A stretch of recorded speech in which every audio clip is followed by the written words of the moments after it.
Good morning everyone. আজি 28 ছেপ্টেম্বৰৰ অসমীয়া প্ৰতিদিনখনলৈ আপোনালোকৰ আগত মেইন হেডলাইনখিনি পঢ়িবলৈ আগবাঢ়িছোঁ। শিক্ষানুষ্ঠান বন্ধৰ সমান্তৰালভাৱে মাতৃভাষা চাফাই অভিযান, অসমীয়া শূন্য হ'ল বৰাকৰ বিদ্যালয়। অসমীয়াক উগ্ৰ জাতীয়তাবাদী আখ্যা প্ৰদীপ দত্ত ৰায়ে কলকাতাত সংবাদমেল পাতি তুলিলে পৃথক বৰাকলেণ্ডৰ দাবী। 2024 মেট্ৰিকৰ প্ৰপত্ৰ পূৰণৰ দিন ঘোষণা ছেবাৰ। 9 অক্টোবৰৰ পৰা 31 অক্টোবৰলৈ অনলাইন যোগে হ'ব প্ৰপত্ৰ পূৰণ। 2 নম্বৰ পৃষ্ঠাত আছে আজি আপোনাৰ দিনটো। 3 নম্বৰত আছে নতুন দিল্লীত মোদীৰ সমালোচনাত সৰব গৌৰৱ গগৈ, প্ৰধানমন্ত্ৰীয়ে মনৰ পৰা আঁতৰাই দিছে মণিপুৰক। জনজাতিকৰণ, মুখ্যমন্ত্ৰীয়ে আলোচনালৈ মতাৰ সময়তে শিৱসাগৰত ঐক্যবদ্ধ আহোম সংগঠন। 4 নৱেম্বৰ দিল্লী কঁপাব 11 আহোম সংগঠনে।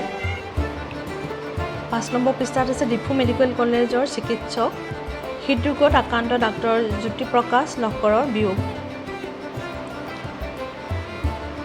মাতৃভাষা বিদ্যালয় বন্ধৰ পথ প্ৰশস্ত কৰি শিক্ষা সেতু এপৰ নামত প্ৰহসন, নিম্নমানৰ এপত ফটো তোলাত সমস্যা, উপস্থিত থাকিও অনুপস্থিত শিক্ষাৰ্থী।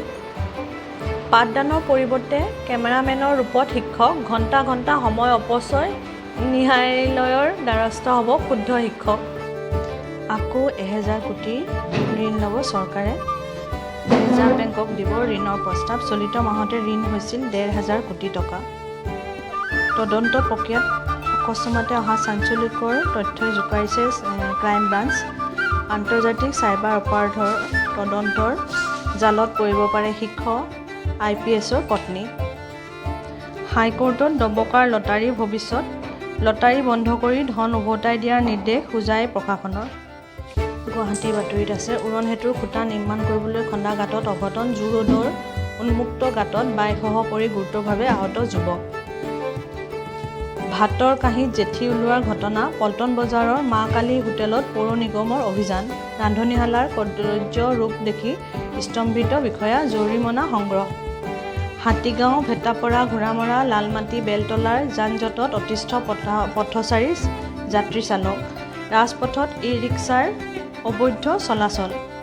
7 নম্বৰ পৃষ্ঠাত আছে অস্কাৰলৈ যাব মালায়ালম ছবি 2018, কেৰেলাৰ বানপানীৰ জীৱন্ত দলিল।